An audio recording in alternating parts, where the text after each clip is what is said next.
Oke, nah kali ini kita akan melakukan pembahasan tentang implementasi pasal Undang-Undang Dasar 1945. Nah, soal-soal yang akan kita bahas ini tuh banyak banget muncul di tes SKD tahun ini ya, terkhusus untuk tes SKD di beberapa hari terakhir ini. Oke, tanpa lama-lama, kita langsung membahas aja untuk implementasi pasal Undang-Undang 1945. Pertama, perhatikan poin-poin berikut. Yang pertama, dua orang melakukan tindakan kriminal yang sama, keduanya akan diperlakukan dengan cara yang sama oleh sistem peradilan. Kedua, semua warga negara memiliki hak untuk menyampaikan pendapat mereka secara bebas tanpa takut dihukum atau dianiaya. Kemudian, tiga, membayar pajak sesuai keinginan masyarakat. Oke, yang keempat, mematuhi hasil dari proses demokrasi. Kemudian yang kelima, perlindungan hukum jika mereka mengalami diskriminasi berdasarkan jenis kelamin. Oke, berdasarkan bunyi pasal 27 ayat 1 menyatakan, segala warga negara bersamaan kedudukannya di dalam hukum dan pemerintahan wajib dan menjunjung hukum dan pemerintahan itu dengan tidak ada kecualinya. Maka yang bukan implementasi prinsip pasal tersebut adalah apa? Gitu. Kita lihat dari opsi pertama, apakah itu sesuai dengan hukum dan pemerintahan untuk yang nomor satu? Ya, sesuai ya. Kemudian, semua warga negara memiliki hak menyampaikan pendapat mereka secara bebas tanpa takut dihukum atau dianiaya. Oke. Boleh kita keep dulu nih. Sepertinya yang tiga membayar pajak sesuai keinginan masyarakat. Oke, boleh juga kita keep ini. Kemudian empat, mematuhi hasil dari proses demokrasi. Benar. Kemudian lima, perlindungan hukum jika mereka mengalami diskriminasi berdasarkan jenis kelamin. Oke, ya, boleh. Nah, kita harus lihat untuk poin 2 dan poin 3. Di sini ada perbedaan, menyampaikan pendapat mereka secara bebas tanpa takut dihukum atau dianiaya. Kemudian 3, membayar pajak yang sesuai dengan keinginan masyarakat. Dua opsi ini itu berpotensi sebagai berlawanan dengan hukum dan pemerintahan. Namun, yang kalau kita bandingkan 2 dan 3, yang lebih eh, tidak sesuai adalah 3. Kenapa? Karena membayar pajak itu bukan berdasarkan keinginan masyarakat, tapi berdasarkan keputusan pemerintahan gitu loh. Bukan berdasarkan masyarakat ya. Artinya ini dikumpulkan dari apa namanya DPRD yang melakukan riset lah ya gitu dan tahu tentang perkembangan di masyarakat gitu. Jadi ini bukan tentang keinginan masyarakat, tapi bagaimana sesuatu itu tuh dilihat masyarakat, dilihat oleh pemerintah untuk menentukan pajak itu seberapa gitu. Jadi bukan berdasarkan keinginan masyarakat. Kalau keinginan masyarakat, pasti masyarakat maunya yang sesuai dengan keinginan mereka gitu. Yang pastinya pasti lebih rendah gitu. Nah, kalau yang nomor dua, ini sebenarnya bisa dilihat dari ini sebenarnya benar. Karena pendapat secara bebas tanpa takut dihukum atau dianiaya. Benar. Karena kalau kita takut memberikan pendapat, ya berarti kita bingung gitu mau memberikan pendapat atau enggak gitu. Cuman perlu ditambahin di sini harusnya tanpa ini ya, tanpa melakukan tindakan kekerasan gitu atau mengganggu kenyamanan orang lain gitu. Tapi walaupun nggak disampaikan ini juga it's okay gitu. Jadi poin 2 masih bisa diterima. Sehingga jelas jawabannya adalah C. Tidak sesuai. Oke, lanjut lagi. Nah, sini juga ada. Berikut 5 prinsip yang terkandung di dalam pasal 27 ayat 1. Menyatakan segala warga negara bersamaan dengan kedudukannya di dalam hukum dan pemerintahan dan wajib menjunjung hukum dan pemerintahan itu dengan tidak ada kecualinya. Yang bukan prinsip dari pasal 27 ayat 1 adalah satu, A. Perlakuan yang sama di hadapan hukum. Benar. Kesetaraan hak dan perlindungan. Iya, benar juga. C. Tanggung jawab terhadap pemerintahan daerah saja. Ada yang trik ya di sini ya. D. Partisipasi dalam proses demokratis. Benar banget. Perlindungan hukum terhadap diskriminasi. Benar, karena tidak boleh ada diskriminasi ya kalau kita mendukung pemerintahan dan hukum. Nah, jelas yang paling beda sendiri adalah C. Kenapa? Karena pemerintahan daerah saja. Gimana dengan pemerintahan pusat gitu. Jadi nggak boleh dibeda-bedakan. Oke, next. Pasal 27 ayat 3, setiap warga negara berhak dan wajib ikut serta dalam upaya pembelahan negara. Implementasi dalam kehidupan sehari-hari terhadap pasal tersebut adalah, nah, karena ini tentang hak dan kewajiban dalam upaya pembelahan negara, kita lihat jawabannya. Kecuali A. Sebagai warga negara, seorang pria mungkin diwajibkan untuk mendaftar dan ikut serta dalam dinas militer. Ingat, jawabannya mungkin. Berarti masih bisa diterima? Masih. B. Siap untuk dipanggil saat dibutuhkan dalam situasi darurat atau konflik. Boleh juga. C. Membantu menjaga ketertiban dan keselamatan masyarakat di tingkat lokal. Oke, boleh. Artinya skopnya lebih sedikit lah ya, gitu. Kemudian D, dapat bergabung dengan dinas kepolisian, pemadam kebakaran, dinas keamanan, dan intelijen karena gaji tinggi. Apakah karena gaji tinggi? Sepertinya ada yang tricky di sini ya. Kemudian E, membantu masyarakat dalam menghadapi situasi krisis dan mengurangi dampak negatifnya. Oke, boleh juga. Nah, kelihatan di sini opsi D yang salah. Kenapa? Karena di sini alasannya menjadi pemadam kebakaran, dinas kepolisian, dan dinas keamanan. Alasannya karena money oriented gitu, karena uang. Oke, jelas ya. Jadi teman-teman harus membaca gitu loh full pembahasan bacaannya gitu. Karena bisa saja ada kata atau kalimat yang memang membuat pernyataan itu salah.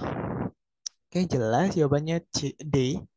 Next, nomor 27.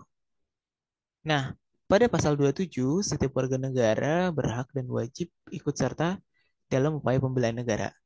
Maka dari konteks tersebut terdapat beberapa prinsip implementasi pasal tersebut. Kecuali, berarti kita cari nih yang bukan prinsip pelaksanaan implementasi pasal 27 ayat 3. Yang A, partisipasi dalam kegiatan sosial dan keamanan, benar. B, pengabdian dalam layanan publik, juga benar. Kemudian C, partisipasi dalam program keamanan warga, boleh. Keikutsertaan dalam reservis, ya, reservis ini apa? Reservis ini adalah orang-orang yang dibutuhkan pada saat negara sedang kolaps gitu atau sedang berperang gitu. Nah, kan ada beberapa negara yang memang membutuhkan kondisi seperti itu gitu loh. Semua salah. Padahal semua benar ya. Maka jawabannya yang tepat adalah karena ditanya apa? Kecuali itu. Oke, next lagi. Pasal 27 ayat 1 bahwa setiap orang berhak mengembangkan diri melalui pemenuhan kebutuhan dasarnya, berhak mendapatkan pendidikan, dan memperoleh manfaat dari ilmu pengetahuan dan teknologi, seni, dan budaya demi meningkatkan kualitas hidupnya dan demi kesejahteraan umat manusia. Nah, kalau kita lihat soalnya seperti ini, berikut adalah 5 contoh implementasi dalam kehidupan sehari-hari. Kecuali yang mana? Oke, yang A, memberikan kesempatan bagi semua individu tanpa memandang latar belakang ekonomi, gender, status sosial untuk mengakses pendidikan formal maupun non formal yang dapat meningkatkan, gitu. Nah, apakah ini sesuai dengan 28 ayat 1? Ya, sesuai. B, individu dapat mengembangkan diri, memperoleh pengetahuan baru, dan meningkatkan kualitas hidup mereka. Apakah ini benar? Benar juga. Kemudian C, memanfaatkan potensi pribadi mereka secara optimal untuk tujuan destruktif. Ada yang tahu arti destruktif tuh? Nah, kalau disampaikan itu destruktif, ini tuh tujuannya untuk merusak gitu loh.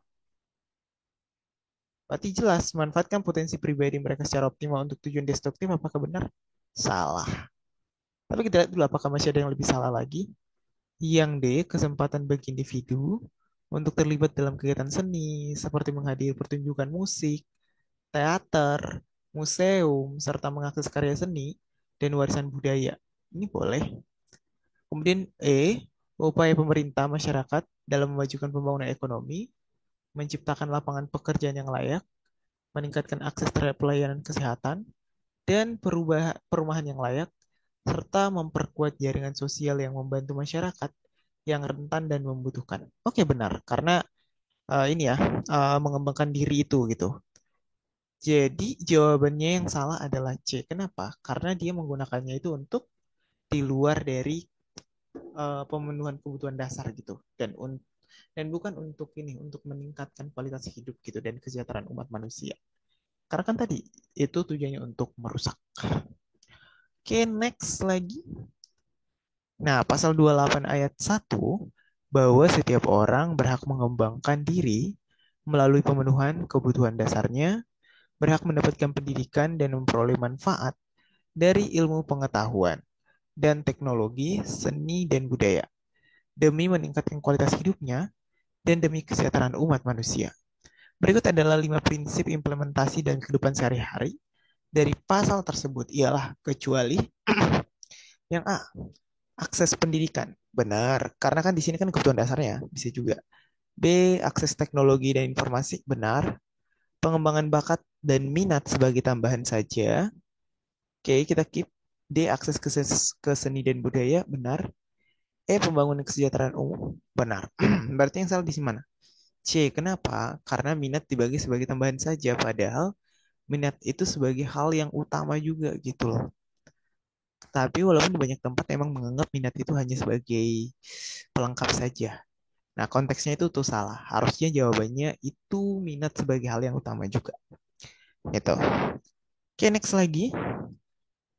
Beberapa contoh situasi yang mungkin dianggap melanggar pasal 291 yang menyatakan negara berdasar atas ketuhanan yang Maha Esa. Pelanggaran terhadap pasal ini dapat mencakup kecuali A. Memberikan perlakuan istimewa secara eksklusif kepada satu agama tertentu atau mengekang hak-hak warga negara berdasarkan keyakinan agama mereka. Kalau seperti ini salah juga ya, karena mereka fokusnya untuk satu agama tertentu kan nggak boleh. Di sini yang buatnya ketuhanan yang Maha Esa. Artinya Esa itu kan satu, tapi banyak gitu makna dari pemahaman itu terhadap orang gitu. Kalau B menganiaya atau membatasi kebebasan beragama dan memperlakukan kelompok agama yang kelompok agama tertentu dengan tidak adil. Oke, ini juga salah juga ya. Kemudian negara secara eksplisit, oh sorry, salah maksudnya artinya benar gitu.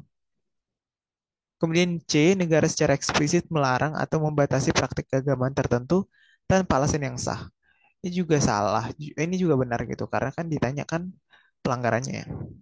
Kemudian dia memberikan preferensi atau kekuasaan yang berlebihan kepada satu agama tertentu secara sistematis tanpa memberikan perlindungan dan kesejahteraan bagi warga negara yang memiliki keyakinan agama yang berbeda. Ini juga oke. Memberikan preferensi atau kekuasaan yang berlebihan kepada satu agama. Oh ya, benar juga ya. Karena fokus ke satu agama juga. Yang E, membatasi atau melarang kebebasan individu untuk beribadah atau menjalankan keyakinan agama mereka, termasuk larangan terhadap ibadah publik, pendirian tempat ibadah, atau penyebaran agama. Oke, ini benar. Oke, berarti semua opsinya benar ya. Terkecuali kalau mungkin dibuat opsi F, semua jawaban benar, tidak ada jawaban benar, tidak ada jawaban benar, maka jawabannya adalah F. Gitu. Oke, next. Pasal 29 ayat 1 yang menyatakan negara berdasar atas ketuhanan yang Maha Esa. Maka pelanggaran terhadap pasal tersebut berupa pemahaman kecuali A. Diskriminasi agama. Benar, kan ditanya kan pelanggarannya gitu. B. Pembatasan kebebasan beragama. Ya juga ya. C. Dominasi agama tertentu. Iya, benar. D. Penghinaan terhadap agama. Iya, benar. Praktik keagamaan diperbolehkan. Oke, ini baru salah. Karena kan ditanyakan pelanggarannya gitu. Kalau diperbolehkan kan berarti kan itu bukan pelanggaran, tapi emang seharusnya gitu. Oke, jelas jawabannya adalah E. Next. Nih, pasal 32 ayat 3. Pemerintah mengusahakan dan menyelenggarakan satu sistem pendidikan nasional yang meningkatkan keimanan, dan ketakwaan serta akhlak mulia dalam rangka mencerdaskan kehidupan bangsa yang diatur dengan undang-undang. Berikut adalah beberapa contoh implementasi pasal 31 ayat 3 dalam kehidupan sehari-hari kecuali A. Memasukkan mata pelajaran agama, etika, atau filsafat yang mendorong siswa untuk mengembangkan keimanan, ketakwaan, dan moral yang baik. Karena kan ini tentang pendidikan nasional ya. Apakah etika dan agama itu filsafat penting? Penting. B. Membina karakter dan moral siswa melalui program ekstrakurikuler, kegiatan pengembangan diri, dan pengajaran tentang etika dan nilai-nilai yang mulia. Benar banget. Karena kan itu tadi ya. Kalau kita berbicara tentang sistem pendidikan nasional, ini harus masuk gitu. C. Materi pembelajaran dalam berbagai mata pelajaran dapat dirancang untuk mencapai nilai keimanan, ketakwaan, dan akhlak mulia. Masih tentang berhubungan dengan keimanan, ketakwaan, dan akhlak mulia. D. Pendidikan juga memberikan perhatian pada pembangunan pribadi yang kuat dan nilai-nilai yang baik. Oke, boleh. Juga, kalau kita milih itu, memberi pembinaan etika profesional bagi guru dan staf pendidikan, namun tidak melibatkan orang tua dalam pengambilan keputusan. Ini sebenarnya benar kalau nggak ada kalimat ini ikut ya. Dari kata namun sampai pengambilan keputusan. Kenapa? Kalau orang tua di dalam pendidikan tidak berperan, maka akan menyebabkan siswanya jadi down atau kurang perhatian gitu. Jatuh-jatuhnya nanti hasilnya jadi kurang maksimal. Nah, makanya jawabannya adalah E, pembinaan etika profesional bagi guru dan staf pendidikan namun tidak melibatkan orang tua dalam pengambilan keputusan. Ini salah. Karena kalau nggak ada koordinasi dengan orang tua, bagaimana seorang guru atau staf dari sekolah itu mengerti tentang anak itu? Maka jelas jawabannya adalah E. Oke, next lagi. Ini pasal 33 ayat 4. Di sini kita baca, perekonomian nasional diselenggarakan berdasarkan atas dasar demokrasi ekonomi dengan prinsip kebersamaan, efisiensi berkeadilan, berkelanjutan, berwawasan lingkungan, kemandirian, serta dengan menjaga keseimbangan, kemajuan, dan kesatuan ekonomi. Beberapa contoh implementasi pasal 33 ayat 4 dalam perekonomian nasional. Oke, berarti implementasi 33 ayat 4 ini dalam perekonomian nasional itu apa? Kecuali tadi perekonomian nasional itu dilaksanakan dengan demokrasi ekonomi, prinsip kebersamaan, efisiensi, keadilan, berkelanjutan, berwawasan lingkungan, kemandirian, dan keseimbangan kemajuan. Yang A, kita lihat yang A dulu, partisipasi dan kesetaraan dalam pengambilan keputusan ekonomi. Boleh. Artinya ada diskusi. B, pemerataan akses dan kesempatan ekonomi. Ini juga boleh. C, keberlanjutan dan berwawasan lingkungan.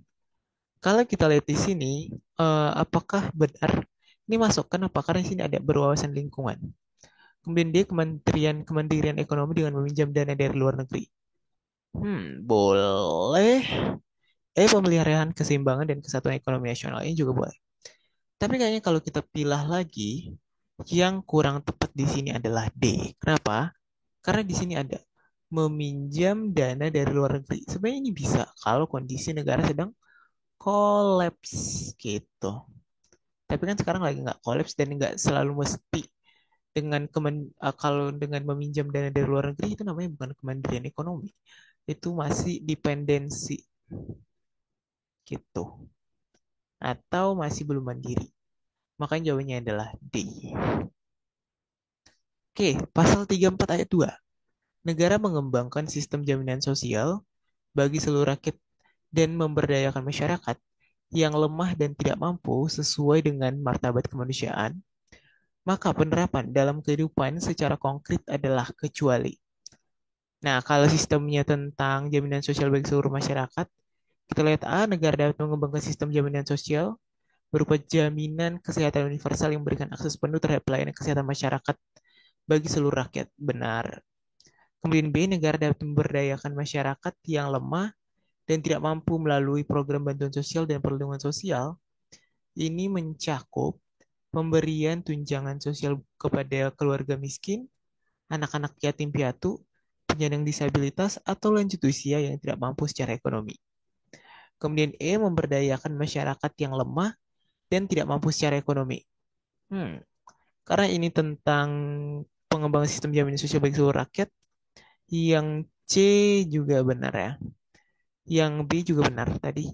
Yang D menyediakan program pemerintah perumahan terjangkau bagi masyarakat yang lemah dan tidak mampu. Oke, boleh juga. Nah, antara A, B, dan C, maka jawaban semuanya benar. Berarti yang salah adalah E. Kenapa? Karena E menyebutkan tidak ada jawaban yang benar. Padahal semua jawabannya benar. Oke, sekarang pasal 34 ayat 2. Negara mengembangkan sistem jaminan sosial bagi seluruh rakyat dan memberdayakan masyarakat yang lemah dan tidak mampu sesuai dengan martabat kemanusiaan. Maka prinsip pelaksanaan konsep pasal tersebut ialah A. Program jaminan kesehatan universal. Boleh, karena kan di sini kan memberdayakan masyarakat yang lemah dan tidak mampu. B. Bantuan sosial dan perlindungan sosial. Boleh juga. Kemudian C. Program pemberdayaan ekonomi. Boleh. D. Program pendidikan eksklusif. Mereka masyarakat yang lemah dan tidak mampu sesuai dengan martabat kemanusiaan. Juga boleh deh. Akses perumahan terjangkau. Oke. Namun kalau kita lihat di sini, yang paling relate kalau kita membahas tentang sistem jaminan sosial bagi seluruh rakyat, yang sedikit agak ouch itu adalah apa ya, D harusnya. Karena program pendidikan eksklusif. Sebenarnya kalau untuk program pendidikan itu kan nggak mesti eksklusif. Inklusif malah banyak di prefer orang gitu. Karena itu lebih bagus. Oke, next lagi. Ini udah masuk ke pasal akhir dari satu pasal ya. Pasal 1 ayat 1. Negara Indonesia ialah negara kesatuan yang berbentuk republik. Dan pasal 3715 khusus mengenai bentuk negara kesatuan Republik Indonesia tidak dapat dilakukan perubahan. Maka dapat ditarik kesimpulan bahwa A. Indonesia adalah negara yang berbentuk republik. Apakah ini benar? Sangat benar. B. Indonesia adalah negara kesatuan. Benar juga, karena di sini juga dikasih tahu NKRI. Oke, yang C. Bentuk negara kesatuan Republik Indonesia tidak dapat diubah. Benar. Kenapa? Karena ini sudah dibuat oleh para founding fathers. Gitu. Oke, kemudian D. Pemerintahan Indonesia didirikan berdasarkan prinsip republikan. Oke. Benar ya. Oke, sekarang lanjut ke soal berikutnya yang E. Pasal menegaskan bahwa struktur politik dan bentuk negara Indonesia adalah hal yang fundamental dan tidak dapat diubah dengan mudah kecuali oleh golongan ekstremis. Nah, golongan ekstremis ini ada kalau dia berdasarkan ke ajaran agama atau ke ideologi gitu. Artinya bertentangan gitu kalau dia golongan ekstremis. Makanya jelas jawabannya ini juga salah ya. Kenapa? Karena dengan mudah oleh golongan ekstremis. Berarti kalau untuk golongan ekstremis dia bisa dong dihancurin gitu. Padahal kan konsepnya nggak boleh gitu. Makanya that's why jawabannya adalah E. Oke, next. Oke, berarti udah selesai ya. Nah, itu mungkin untuk implementasi pasal undang-undangnya 1945. Ini untuk part 1. Nanti kita lanjut lagi part 2-nya. See you guys. Jangan lupa subscribe dan komen.